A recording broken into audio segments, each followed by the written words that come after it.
다니엘서 성경은 다른 성경과 비교해 보면 매우 다른 분위기를 가지고 있습니다. 다른 성경에서는 잘 다루지 아니하는 이스라엘 백성들이 바벨론에서부터 포로 갔다가 귀환되어 오는 시점부터 예수님의 초림, 성육신으로 이 땅에 오실 때까지의 미래에 대한 그런 역사를 다루고 있습니다. 그 기간을 신구약 중간기라 그렇게 부릅니다. 구약이 먼저고 구약이 끝나고 중간기가 있고 신약인데, 그러면은 구신약 중간기 이렇게 해야 될 텐데, 어쨌든 우리나라에는 신구약 중간기 그렇게 이름이 붙여져서 신구약 중간기라고 부릅니다. 바벨론에 이스라엘 백성들이 포로로 잡혀가서 70년이 지났죠. 그리고 그들이 귀환하게 되고 말라기 선지자의 예언이 끝나고 예수님이 땅에 오실 때까지 약 400년 동안 구약과 신약의 중간기입니다. 그 중간기를 영적인 암흑기라고 부릅니다. 왜냐하면 하나님께서 선지자들을 보내지 않으셨고 선지자들을 통하여 계시의 말씀을 주시지 않았기 때문에 영적인 암흑기라고 볼 수 있습니다. 우리나라나 세계 여러 나라들을 보면은 경제적인 어려움이 있었죠. 불황, 경제적인 불황을 많이 겪었습니다. 전쟁이 일어난 이후라든지, 우리나라도 6.25 전쟁 이후에 1950년대 중반부터 60년대까지 정말 경제적으로 많은 어려움을 겪었죠. 양식이 부족하고 외국의 원조를 의지했습니다. 그게 불과 한 6, 70년 전 일인데 우리는 너무나도 그 당시를 까맣게 기억하지 못하는 것 같아요. 물론 그 이후에 태어난 사람들은 실감을 못하지만 지금 80대 이상 되시는 분들은 참 너무나도 경제적인 어려움을 겪으셨죠. 경제적인 참 암흑기라고 볼 수 있는데, 사람은 육체로만 되어 있는 것이 아니라 영혼도 있다는 것이죠. 그러면 영적으로 볼 때의 암흑기는 무엇인가? 하나님의 말씀이 없을 때의 영적인 암흑기라고 볼 수 있습니다. 그래서 이스라엘은 그 기간 동안 하나님의 계시를 받지 못했습니다. 하나님께서 오랫동안 선지자들을 보내시고 내게로 돌아오라 그렇게 회개를 촉구하셨습니다. 그러나 그들은 하나님 말씀을 거역하고 선지자들의 말을 거절하고 심지어는 선지자들을 핍박하고 죽이기까지 했음을 우리는 압니다. 특별히 권력자들은 하나님의 경고를 무시하고 선지자들을 죽임으로 인하여 하나님께 대항하는 그런 큰 죄악을 범하고 말았습니다. 결국 하나님께서는 이스라엘에게 400년 동안이나 긴 기간 동안 계시의 말씀을 주시지 않았습니다. 갈라디아서 4장 4절에 보시면 때가 참에 하나님께서 그 아들을 보내셨다. 때가 찼다. 400년 그 중간기의 시간이 다 찼다는 것이죠. 그래서 이제는 정말 이스라엘 백성들이 메시아를 간절히 사모하고, 그래서 세례요한이 외칠 때에 많은 사람이 광야에 나왔고 요단강에서 세례를 받았습니다. 정말 그들은 영적으로 갈급했습니다. 때가 찼기 때문에 하나님께서 이 땅에 아들을 육신을 가지고 이 땅에 보내주신 것입니다. 오늘 본문에도 보시면은 때에 대한 말씀이 많이 나옵니다. 때, 시간, 하나님의 구원의 시간, 하나님이 정해 놓으신 시간표, 그런 말씀들이 오늘 본문에 나오는데 20절에 가서 보시면은 몇 날이 못되어 망할 것이다. 몇 날이 못 된다. 하나님의 시간표를 말하고 있어요. 24절에 때가 이르기까지 그리하리라. 정해 놓으신 때가 있는데 그때까지 그런 일들이 있을 것이라 그 말이죠. 27절에 보면 아직 때가 이르지 아니하였으므로 그 일이 이루어지지 아니하리라. 때가 이루어지지 아니했다. 35절 하반절에 보시면 이는 아직 정한 기한이 남아 있음이라. 하나님이 정해 놓으신 그 기간이 남아 있다. 그렇게 말씀을 하고 있어요. 오늘 본문에서만 4군데에서 이처럼 시간, 때, 하나님의 시간표 그런 것을 우리에게 말씀을 하고 있습니다. 하나님께서는 다른 선지자와는 다르게 다니엘에게 이상과 환상을 보여주시고 계시의 말씀을 주셨는데 특별히 구약과 신약의 중간기에 있을 일에 대하여 계시의 말씀을 다니엘에게 주셨습니다. 그래서 우리가 다니엘서를 읽어보면은 앞에 부분은 그렇지 않습니다만은 중간으로 이렇게 접어들면서 쭉 보시면은 굉장히 내용이 복잡하고 이게 무슨 뜻인가 이해하기가 어렵습니다. 왜냐하면 다니엘이 본 그 모든 환상은 앞으로 신구약 중간기 예수님 오시기 전까지 일어날 이스라엘을 비롯한 이스라엘 주변 국가의 국제 정세 거기에 대한 예언의 말씀이기 때문에 그렇습니다. 또 우리가 쭉 지금까지 말씀을 본 것처럼 마치 과거의 역사를 기록한 것처럼 내용들이 너무나도 자세해요. 그런데 시제를 보면은 미래형입니다. 이런 일이 있을 것이다. 미래형으로 예언적으로 말씀을 했지만은 사실 그 내용을 보면은 너무나도 자세하기 때문에 마치 역사적인 지나간 사건을 기록한 것처럼 시제는 미래이지만 내용적으로는 그렇게 자세하고 매우 복잡하게 기록이 된 것을 알 수가 있습니다. BC 400년경부터 예수님 오실 때까지 바사 제국, 성경에 바사로 나오지만 세계사에는 페르시아 제국입니다. 또 헬라 제국, 세계사에서는 그리스 제국이죠. 그리고 로마 제국, 이런 제국들의 흥망성쇠에 대한 그런 내용들이 다니엘서에 나타나 있음을 볼 수가 있습니다. 특별히 이 11장에서는 남방왕과 북방왕의 상호 전쟁에 대한 내용들이 상당히 많이 나오고 있습니다. 남방이라는 것은 지금으로 말하면 이스라엘의 남쪽 이집트죠. 이집트. 성경에는 애굽으로 말을 합니다. 그 애굽 그 땅은 톨레미 왕조가 나라를 세워서 왕국을 다스리고 있었습니다. 또 북방은 셀레쿠스 왕조가 시리아 왕국을 세워서 나라를 다스리고 있었습니다. 이 남방과 북방 왕의 전쟁의 이야기가 상당 부분 11장에 나타나 있습니다. 자, 그들이 전쟁을 치르는데 어떤 현상들이 나타납니까? 먼저 6절에 올라가서 보시면은 국가 간의 정략 결혼을 하고 있습니다. 정략 결혼을 통하여 야합이라고 하죠. 야합. 6절에 보시면은 몇 해 후에 그들이 서로 단합하리니 남방왕의 딸이 북방왕에게 가서 화친을 하리라 그랬어요.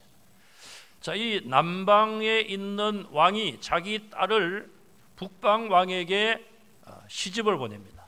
결혼을 시킵니다. 이런 것이 정략 결혼이라고 그러죠. 목적을 가지고 결혼을 시키는 것입니다.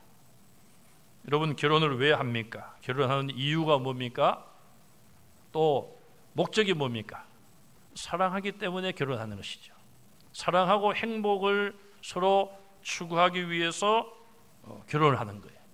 그런데 그 옛날에 오늘 본문에 나오는 이 정략 결혼은 한 나라의 왕이 다른 나라를 견제하기 위하여 혹은 그 나라와 조약을 맺고 나름대로 평화를 누리기 위하여 그런 정치적인 계산과 목적을 가지고 자기 딸을 주어서 결혼을 시킵니다.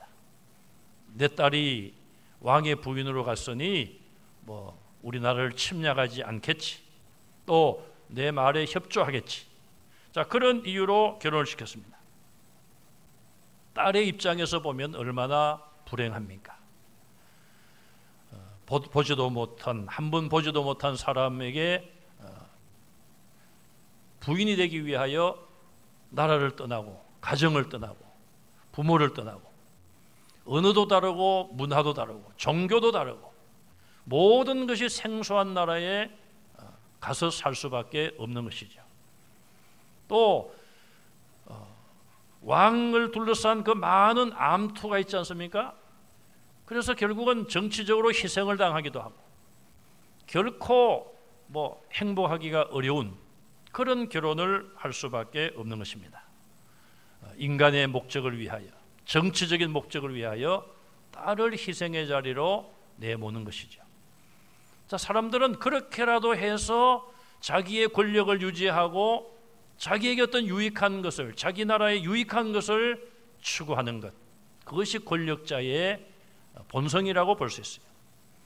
두 번째는 8절에 가서 보시면은 전쟁을 하여 이기게 되면 패배한 나라에, 정복한 나라에서 우상이라든지 금, 은, 기구 이런 것들을 탈취하여 자기 나라로 가져갑니다. 우리가 신앙적인 관점에서 보면은 우상이 없어져서 좋겠다. 그러나 그런 것이 아니라 그들은 이런 생각을 합니다. 다른 나라와 전쟁을 하게 되면 자기 나라가 이겼어요. 그러면 그들은 우리가 믿는 신이, 우리가 의지하는 우상이 다른 나라의 신과 우상을 이겼다. 그런 생각을 가지는 거예요. 자, 그래서 다른 나라, 정복당한 나라, 패배당한 나라의 입장에서 보면 자기들 나라에서 신으로 섬기던 것을 다 빼앗겨 버리는 것입니다. 우상과는 조금 차이가 있을지 모릅니다만은 우상도 포함이 되어 있겠죠. 우리나라도 강대국의 침략을 받아서 오래전부터 그런 소위 말하는, 지금으로 말하면 문화재, 좋게 말하면 문화재, 또 우상도 있을 수 있겠죠. 그런 것들을 강대국들이 빼앗아 갔습니다. 자, 지금 많은 세월이 흘렀죠. 그 후세들이 곰곰이 한번 돌아보면 우리나라 조상들이 힘을 앞세워서 약한 나라를 침략하여 이런 문화재를 뺏어왔다. 그러면 우리라도 이제라도 돌려줘야지. 그게 양심적인 거 아니겠어요? 자기들 나라 선조들이 만든 것도 아닌데 다른 나라의 것을 빼앗아 왔으면은 지금으로 말하면 강도짓 아니겠습니까? 돌려줘야죠. 아직도 돌려주지 않은 나라들이 없지 않아 있습니다. 자, 그 다음에 21절에 가서 보시면 이렇게 여러 나라들이 특히 남쪽과 북쪽이 주로 전쟁을 하고 있는데 그 400년 동안 여러 나라들이 전쟁을 하고 흥망성쇠를 거듭하는데 거짓과 비열함 때문에 그런 전쟁들이 이어질 것이다. 그런 내용을 오늘 본문에서 하고 있습니다. 자, 이 부분이 오늘 본문의 가장 큰 주제인 것을 우리가 알 수 있습니다. 21절에 보시면은 그가 평안한 때를 타서 속임수로 그 나라를 얻을 것이며, 나라를 얻는데 속임수로 얻는다는 거예요. 23절에 그와 약조한 후에 그는 거짓을 행하여 올라올 것이다. 약속을 해놓고 거짓을 행하며 올라온다. 우리가 당신 나라를 침략하지 않겠다 약속을 해놓고는 전혀 대비하지 않았을 때에 그 나라를 공격한다. 그런 의미겠죠. 27절에 두 왕이 마음에 서로 해하고자 하여 한 밥상에 앉았을 때에 거짓말을 할 것이다. 두 나라 왕이 지금으로 말하면 정상회담을 합니다. 한 자리에 앉아서 아주 음식을 잘 차려놓고 국빈 대접을 하는데 두 사람 마음속에는 서로를 해치고자 하는 마음이 있는 거예요. 정말 진심으로 사이좋게 평화롭게 잘 지내겠다는 마음이 있는 것이 아니라 어떻게 하면은 저 나라를 공격해서 내가 침략을 하고 승리할 수 있을까, 이런 마음을 가지고 두 사람이 한 밥상에 앉아 있다는 것이죠. 동상이몽이다 그런 말도 우리가 합니다마는 어쨌든 거짓말을 할 것이다. 정상적이 정상회담을 하는데 약속을 해놓고 지키지 않으면 거짓말이 되는 것이죠. 32절에도 보면 그가 또 언약을 배반하고 악행하는 자를 속임수로 타락시킬 것이다. 언약을 배반한다. 약속을 해놓고 지키지 않는 것이죠. 또 속임수를 사용할 것이다. 이 34절에 가서 보시면은 많은 사람들이 속임수로 그들과 결합할 것이며 나라들이 동맹을 맺고 하나가 되는데도 진실한 마음으로 하나 되는 것이 아니라 속임수를 서로가 쓴다는 것이죠. 그러니 얼마나 사람들이 거짓된 것인가. 그것도 각 나라의 지금 정상급에 있는 지도자들에 대한 이야기입니다. 지도자들이 그만큼 거짓되다 그렇게 말하고 있어요. 우리 사회에서도 오래전에 그런 말씀들을 여러분들이 들어보셨을 거예요. 정치하는 사람들은 거짓말을 할 수밖에 없다. 그러면은 예수님 믿는 분들은 정치 안 해야 돼요. 정말 그럴까? 저는 정치를 안 해봐서 잘 모르겠습니다만은 정치하는 사람들은 거짓말을 안 할 수 없다. 할 수밖에 없다는 말 아니겠어요? 그런 것이 뭐 어디 나옵니까? 성경에 나옵니까? 어디 사전에 나옵니까? 사람들이 만든 것이죠. 그래서 언제부터인가 정치인들의 말을 국민들이 신뢰할 수가 없습니다. 뭐 누가 먼저인지 모르지만은 누구에게 잘못이 있는지 모르지만 지도자들에게 잘못이 있겠죠. 말을 해놓고 안 지키니까. 어쨌든 오늘 21절부터 34절에 이르기까지 계속 반복되는 주제가 바로 그거예요. 지도자들이, 나라의 지도자들이 서로 속이고 서로 거짓말을 하고 약속을 해놓고도 지키지 않는 이런 일들이 계속 반복되다 보니까 다툼과 분쟁, 싸움, 전쟁이 일어날 수밖에 없다는 것을 말해주고 있습니다. 자, 거짓말을 하고 속이고 상대방을 해치려고 하는 이런 악한 마음 때문에 개인과 개인 사이에도 싸움과 다툼이 일어나고 가족 간에도 분쟁이 일어나고 회사와 어떤 단체 안에서도 그런 것 때문에 문제가 되어서 다툼이 일어나고 국가와 국가 사이에도 싸움, 전쟁이 일어날 수밖에 없는 것이죠. 앞으로도 인간의 이런 거짓된 본성으로 인하여 많은 다툼과 싸움, 전쟁은 일어날 수밖에 없을 것입니다. 그러므로 저와 여러분들은 하나님의 자녀로서 가장 진실하시고 거짓말을 하실 수 없는 하나님의 자녀로서 우리는 진실한 그런 말과 언행을 해야 되는 것이죠. 또 우리가 정말 자녀들과의 약속이나 학생들과의 약속이나 작은 약속이라도 우리가 성실하게 지키는 그런 성도가 될 때에 이 사회의 이 불신이라든지 이런 것들을 우리가 조금은 해소할 수가 있을 것입니다.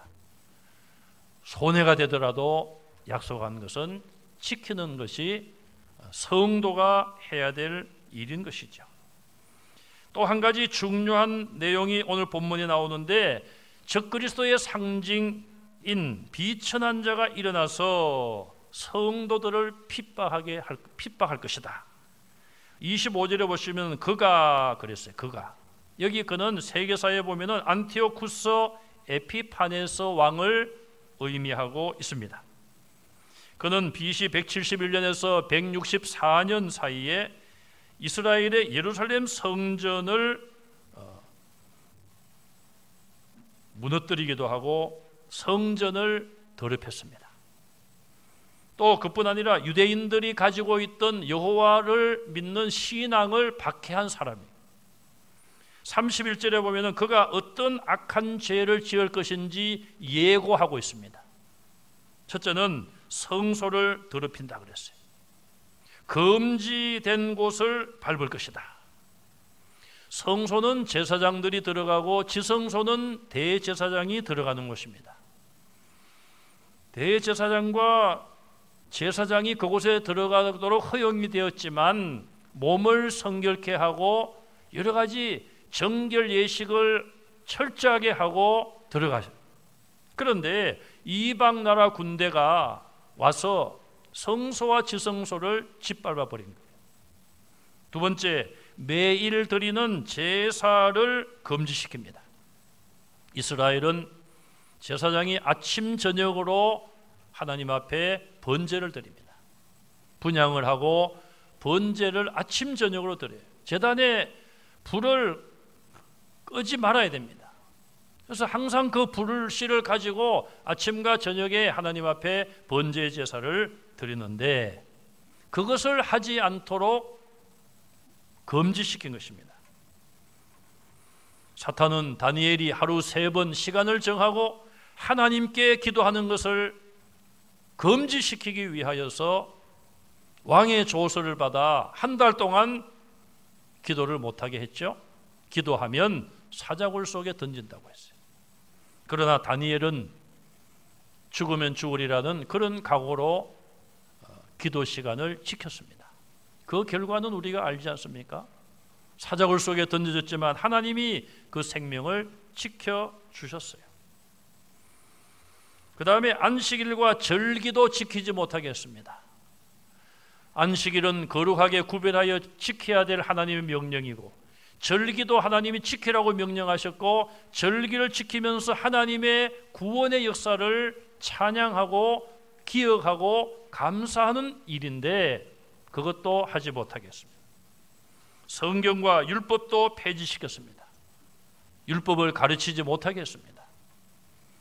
여러분, 미국이 한동안은 학교에서 성경도 가르치고 기도도 하고 그랬던 미국인데 케네디 대통령 때부터 그런 것을 금지시켰어요. 지금 미국의 모습을 보면 정말 실망할 만한 그런 모습들이 너무나도 많이 있습니다. 왜 그렇게 되었을까? 아마도 성경을 가르치는 것을 금지시키고 기도하는 것을 금지시키고 이제는 더 나아가서 교회의 교단들이 앞장서서 동성연애자에게 목사 안수를 허락하고 점점 타락해 가는 그런 모습 때문에 미국의 장래가 어두울 수밖에 없는 것입니다. 그 다음에 성소의 제단 위에다가 가정스러운 것이나 우상을 갖다가 두었습니다. 하나님 앞에 번제물을 올려놓고 하나님 앞에 제사를 드려야 될 그 자리에 가정한 물건을 가져왔어요. 31절 하반절에 가정한 것은 돼지머리를 의미하기도 합니다. 그건 돼지머리다 이렇게 성경을 해석하기도 해요. 돼지머리가 왜 가정합니까? 구약에서 하나님께서는 이스라엘 백성들에게 돼지고기를 먹지 말라고 했어요. 지금도 유대인들은 돼지고기를 먹지 않습니다. 또 이슬람교, 회교라고도 하고 모슬렘들도 돼지고기를 먹지 않아요. 여러분, 돼지머리 하면은 우리나라가 이 전문 아닙니까? 시장에 가면은 돼지머리들이 쫙 이렇게 있지 않습니까? 싱긋이 웃는 그런 돼지가 비싸다고 해요. 고사를 지낸다고 하면서 옛날에는 거기다가 10,000원짜리를 막 입에다 물려놓고 요즘은 또 50,000원짜리가 나와가지고 이제 바뀌었는지 모르겠습니다만은 뭐 차를 하나 딱 사면은 그 앞에다가 돼지머리 탁 놓고 또 가게를 새로 오픈하면은 돼지머리 놓고 막 절을 하고 죽은 돼지가 뭘 해준다고 절을 막 하고 그런데 사용되는 돼지머리를 하나님의 성소나 지성소에다 갖다 놓으니 하나님의 분노와 진노를 살 수밖에 없는 것입니다. 자, 이렇게 인간들의 거짓됨과 욕심으로 인하여서 전쟁이 끊임없이 계속되고 나라가 망하기도 하고 또 새로 일어나기도 하고 이런 절망 가운데 이스라엘이 놓여 있었습니다. 이스라엘은 중간에 있고 남쪽과 북쪽에 서로 전쟁을 하다 보니 그 중간에 있는 이스라엘이 죽을 지경 아니겠습니까? 그러나 하나님께서는 이런 절망적인 가운데서도 자기 백성을 위로하고 격려하고 소망의 말씀을 주십니다. 32절에 보니까 오직 자기의 하나님을 아는 백성은 강하여 용맹을 떨치리라. 자, 자기의 하나님을 아는 백성, 무슨 이야기입니까? 우리가 믿는, 내가 믿는 하나님이 누구인지를 알고 있는 백성은 강하고 용맹을 떨치리라. 이스라엘 가운데서도 자기들이 믿는 여호와 하나님이 창조주 하나님이시요 생명을 주관하시는 하나님이시요 한 나라를 세우기도 하고 무너뜨리는 하나님이심을 믿는 그런 믿음의 사람들에게 있어서는 아무리 환경이 어렵고 전쟁의 소용돌이 속에서도 그들은 강하며 용맹을 떨치리라고 말씀을 하고 있습니다. 하나님이 누구이신가? 우리가 그분을 분명히 알고 그분을 의지할 때에 우리의 환경이 많은 어려움이 온다 할지라도 우리는 그 모든 것을 이길 수가 있는 것입니다. 적그리스도의 세력은 이미 구약과 신약 중간기에도 나타나서 여호와를 섬기는 하나님의 백성들을 많이 박해하고 그들이 하나님 앞에 드리는 제사도 금지했습니다. 오늘 코로나19로 인한 우리의 상황을 보면 정말 영적으로 처참하고 정말 애통해야 할 그런 상황이 아닐 수 없습니다. 작년과 금년 코로나19를 지나면서 한국 교회는 통계에 따라 다릅니다마는 7천 교회 내지 1만 교회가 문을 닫았다고 보고하고 있습니다. 참 저도 생각보다 많다고 깜짝 놀랐습니다. 7천에서 1만 교회가 문을 닫았다는 거예요. 정말 애통해야 할 일이 아닐 수 없습니다. 물론 소상공인들이 사업을 하다가 문을 닫는 경우도 많이 있죠. 그러나 교회는 어떤 영리를 목적으로 하는 것이 아니지 않습니까? 하나님의 복음을 전하고 구원의 메시지를 전하고 자, 그런 것이 교회인데 7천에서 1만 개 교회가 문을 닫았다. 재작년쯤인가요? 지금 정부의 어떤 지금 장관을 하는 사람이 그런 얘기를 했습니다. 우리 대한민국의 종교도 좀 정리를 해야 된다. 정리를 해야 된다. 특정 종교라고 말은 하지 않았습니다만은 우리가 생각해 보면 우리 개신교를 타겟으로 하는구나. 쉽게 이해할 수 있는 말이었어요. 어쩌면 그 말대로 지금 되어가고 있다. 그렇게 우리가 말할 수밖에 없는 결과를 우리가 보고 있습니다. 그러나 우리는 오늘 이 말씀을 통하여서 한국교회 성도들이 믿는 하나님이 어떤 분이신가? 우리가 아는 하나님이 어떤 분이신가? 우리는 그걸 분명히 발견하고 그 믿음을 견고하게 해야 되는 것입니다. 하나님은 분명히 창조주 하나님이시고 우리가 하나님을 예배하고 하나님께 찬송을 하기 위하여 우리를 만드신 분이고 우리는 하나님을 예배할 수밖에 없습니다. 제가 몇 달 전에도 말씀을 드렸습니다마는 유럽이나 미국이나 이런 나라들 물론 확진자들이 나오고 하죠.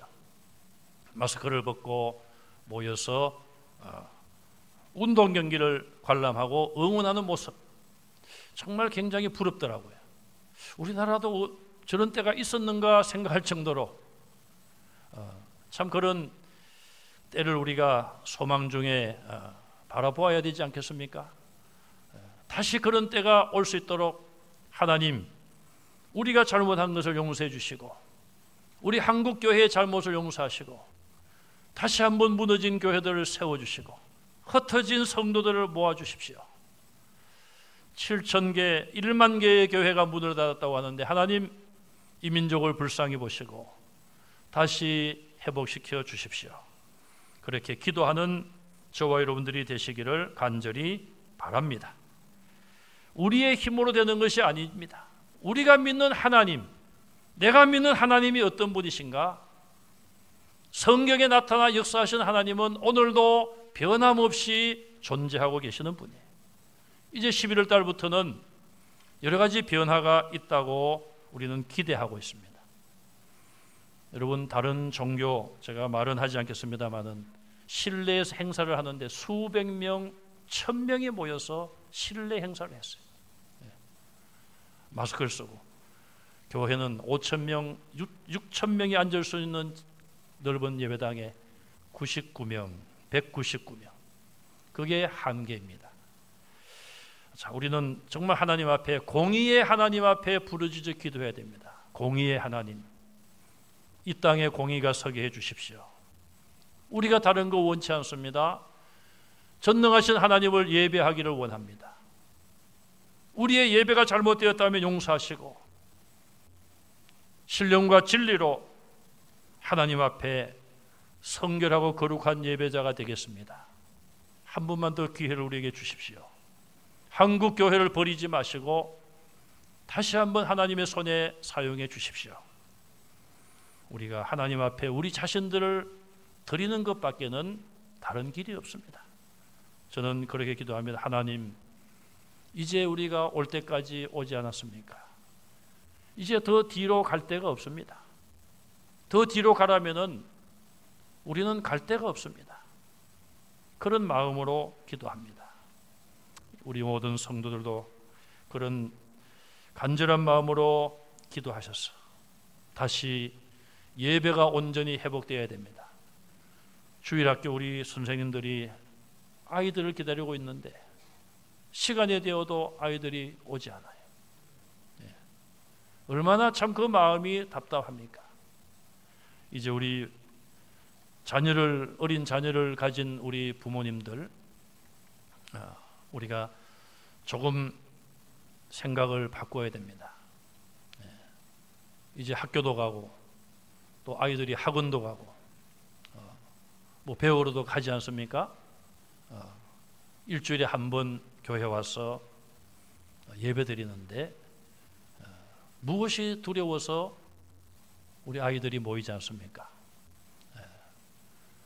뭐 앞으로는 독감처럼 안고 간다고 하는데 우리가 조심하고 기도하고 그러다가 뭐 그런 병에 걸리면은 치료하면 되는 거죠. 어떻게 하겠습니까? 조심하고 하는데도 걸리면은 치료하면 되는 것이죠. 정말 주일학교 우리 선생님들 그 마음이 얼마나 참 애처로운 그런 마음을 가지겠습니까?